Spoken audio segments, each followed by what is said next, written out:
کہ ہم نے بھارت کو دوسری یا تیسری بڑی معیشت بنا دیا، تو ہمارے نوجوان اس وقت تاریخ کا سامنا کس اعتماد کے ساتھ کریں گے؟ اور اگر ہم نے اگلے 24 سال کے سفر کو محفوظ کرنا ہے تو اگلے 5 سالوں کے اندر ہم نے مل کر اس کی بنیاد رکھنی ہے۔ اور یہ بنیاد میں پھر کہوں گا کہ اگر کسی کے ذہن میں یہ سوچ ہے کہ کوئی ایک لیڈر، کوئی ایک پارٹی یا کوئی ایک ادارہ تنہا کر سکتا ہے، تو میرے نزدیک اس کو اپنا علاج کرانا چاہیے، چونکہ یہ ملک اگر آگے چل سکتا ہے تو یہ ایک دوسرے کے ساتھ مل کر چل سکتا ہے۔ یہ ملک اگر کامیاب ہو سکتا ہے تو یہ پاور آف کانفلکٹ کے ذریعے نہیں، یہ پاور آف کولیبریشن کے ذریعے کامیاب ہو سکتا ہے۔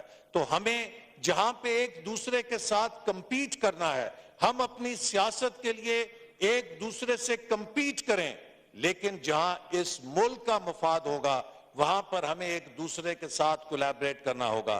ہمیں ایک دوسرے کے ساتھ قدم سے قدم اور آواز سے آواز ملا کر اس ملک کے عوام اور اس ملک کے مستقبل کے لیے کام کرنا ہوگا۔ دیکھیے، بہت سی باتیں یہاں پر کی گئیں، میں نہیں چاہتا کہ آج کے اس ماحول کو تلخ کیا جائے۔ میں ایک ایک بات کا جواب دے سکتا ہوں، لیکن میں اس بات سے گریز کروں گا، اور میرے بھائی جو آج بات کر رہے ہیں یہ وہ باتیں ہیں کہ جو ہم جب اپوزیشن میں تھے تو انہیں سمجھایا کرتے تھے۔ میں خود نشانہ بنا ہوں اس دور کا کہ جب میرے اوپر اور ہماری پوری پارٹی کی قیادت کے اوپر جھوٹے مقدمے بنائے گئے۔ مجھے بھی تقریباً 2.25 مہینے اس اڈیالہ جیل کے سیل میں رکھا گیا کہ جہاں پہ سزائے موت کے قیدیوں کو رکھا جاتا ہے، اس لیے نہیں کہ میں نے خدا نہ خواستہ کوئی کرپشن کی تھی۔ کیس مجھ پہ یہ بنایا گیا کہ آپ نے نارووال کے اندر ایک کھیلوں کا کمپلیکس بنانے کے لیے فنڈز کیوں جاری کیے؟ کوئی خدا نہ خواستہ جوا خانہ تو نہیں تھا، ایک کھیلوں کا کمپلیکس تھا اور پاکستان کے ایک ضلع کے اندر تھا، لیکن اس ایک کیس میں مجھے جیل میں ڈال کے سزا دینے کی کوشش کی گئی۔ یہاں پر ہمارے اسی ایوان کے اندر خدا کے کلمے پڑھ کر ڈیفینڈ کیا گیا کہ رانا ثناء اللہ صاحب کے خلاف جو مقدمہ بنایا گیا وہ منشیات کا بنا کر ان کو سزائے موت کے دھانے پہ پہنچانے کی کوشش کی گئی۔ اسی طرح اور بے شمار کیسز بنائے، لیکن جناب اسپیکر، ہم نے یا میں نے کبھی یہ کوشش نہیں کی کہ میں بھی چاہتا تو نارووال کے اندر کوئی تلاش کرتا، ریاست کا دفاع کا ادارہ اس پہ چڑھ دوڑتا، اپنے حمایتیوں کو کہتا جا کے اس پہ حملہ کر دو۔ ہم نے ایک ایک کیس کا عدالت میں سامنا کیا۔ ہم نے کبھی اس دور میں پاکستان کی ریاست کی ڈی برانڈنگ نہیں کی۔ ہم نے کبھی اپنے حمایتیوں کو یہ نہیں کہا تھا کہ امریکہ کے کانگریس مین اور سینیٹرز کے پاس جا کے پاکستان کی مدد بند کرانے کے لیے بھیک مانگو۔ ہم نے کبھی کانگریس مین اور سینیٹرز کو خط نہیں لکھے کہ پاکستان کی امداد بند کرو۔ ہم نے اس وقت کبھی یہ نہیں کہا کہ IMF کا معاہدہ پاکستان سے بند کر دو۔ ہم نے اپنی جنگ پاکستان کے اندر لڑی، ہم نے اپنی جنگ پاکستان کی عدالتوں میں لڑی اور خود کو ہم نے بے گناہ ثابت کرایا۔ اور یہ اب سنیں نا، ہم نے آپ کی بات سنی ہے، آپ کی بات بڑے تحمل سے سنی ہے، اپنے اندر حوصلہ پیدا کریں، سچی بات سننے کا حوصلہ پیدا کریں۔ تو جناب اسپیکر، ہم نے تو کبھی بھی اس وقت پاکستان کی ریاست پہ حملے نہیں کیے۔ ان کے لیڈر کہتے تھے، ان کے لیڈر سے ہم نے سنا کہ وہ قومیں تباہ ہو جاتی ہیں کہ جن کے بڑوں کے لیے اور قانون ہو اور جن کے چھوٹوں کے لیے اور قانون ہو۔ تو جناب، اگر آپ کے بقول آپ پر جھوٹے مقدمے ہیں تو عدالتوں میں ان کا دفاع کیجئے۔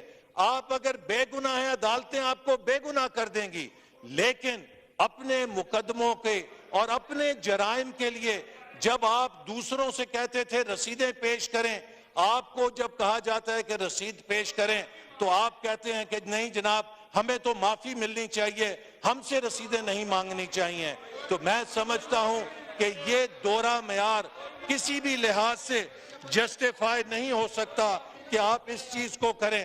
آپ آج ہمیں یہاں تانے دے رہے ہیں کہ کس طریقے سے آیا۔ میں سوال یہ کرنا چاہتا ہوں کہ کیا 2008 میں جب یہ الیکشن ہارے تو انہوں نے نہیں کہا کہ دھاندلی ہوئی، بدترین دھاندلی کی گئی 2008 کے الیکشن میں؟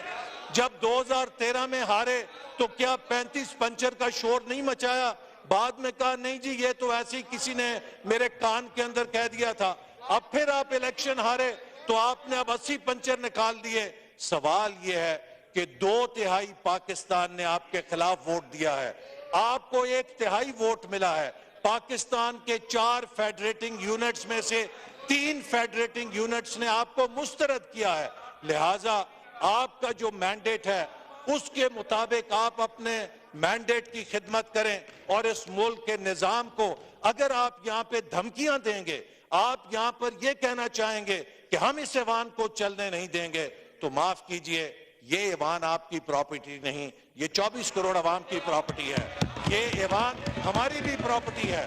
اور اگر آپ کا یہ خیال ہے، آپ کو موقع دیتے ہیں اس کے بعد، اگر آپ ایک مثبت اپوزیشن بنیں گے، اگر آپ ایک مثبت اپوزیشن کے طور پہ کردار کریں گے، ہم آپ کو سر کے اوپر بٹھائیں گے، اس لیے کہ اپوزیشن جمہوریت کا حصہ ہے۔ لیکن اگر آپ اس ایوان میں دھونس دینے کی کوشش کریں گے، اس ایوان کے اندر کارروائیوں میں خلل ڈالنے کی کوشش کریں گے، تو پھر یہ ایوان آپ کا بنی گالا نہیں ہے، یہ ایوان نیشنل اسمبلی آف پاکستان ہے۔ یہ ایوان چلے گا اور اس ایوان کے اندر سے پاکستان کے عوام کے لیے قانون بھی پاس ہوں گے اور پاکستان کی معیشت کو ترقی دینے کے منصوبے بھی پاس ہوں گے، اور آپ کی منفی سیاست، آپ کا کردار بتا رہا ہے کہ آپ کے اندر حوصلہ نہیں ہے۔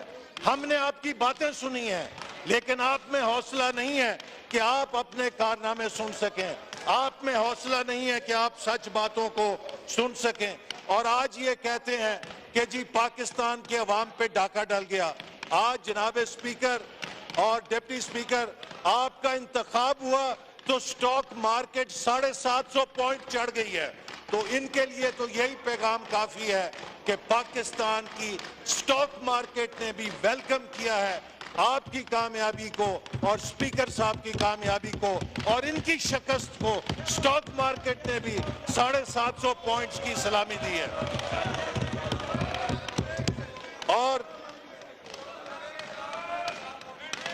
اور ویسے آج یہ گلہ کر رہے ہیں کہ اس ملک میں ایجنسیاں نہیں ہونی چاہیے، تو میں ان سے پوچھنا چاہتا ہوں کہ کس کا لیڈر کہتا تھا کہ میں ایجنسیوں کے ذریعے اپنا کورم پورا کراتا ہوں؟ کس کا لیڈر کہتا تھا میں ایجنسیوں کے ذریعے اپنی حکومت چلاتا ہوں؟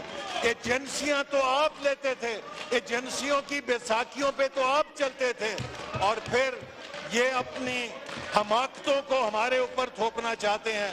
آپ کو کس نے کہا تھا کہ آپ اس ایوان سے استعفیٰ دے کے چلے جائیں جب عدم اعتماد کی تحریک ہوئی تھی؟ آپ کو کس نے کہا تھا کہ پنجاب اور خیبر پختونخوا کی حکومتیں خود اپنے ہاتھوں سے توڑ دیں؟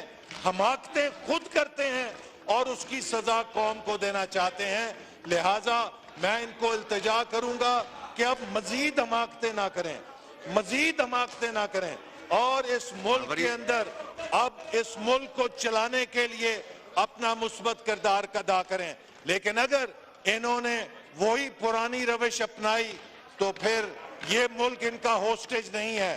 ہم سب مل کر اس ملک کو آگے لے کے جائیں گے، ہم پاکستان کے مستقبل کو، نوجوانوں کے مستقبل کو، یہ نوجوانوں کی بات کرتے ہیں، یہ بتائیں کہ ہائر ایجوکیشن کمیشن کو کس نے توڑا تھا؟ پاکستان کی یونیورسٹیوں کو کس نے دیوالیہ کر دیا تھا؟ نوجوانوں سے لیپ ٹاپ لے کر کس نے انہیں کٹے اور کٹیوں پہ لگا دیا تھا؟ ہم نے تو نوجوانوں کو لیپ ٹاپ دینے شروع کیے تھے، یہ کہتے ہم نوجوانوں کو مرغی اور انڈے دیں گے، کٹے اور کٹیاں دیں گے۔ نوجوانوں کو آپ سے کیا دلچسپی ہے؟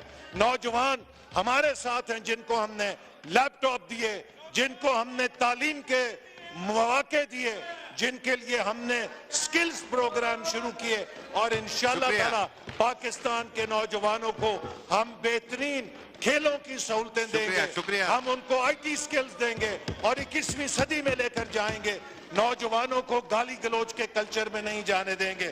تو اس لیے میری آپ سے التجا ہے کہ ہم آپ کے مثبت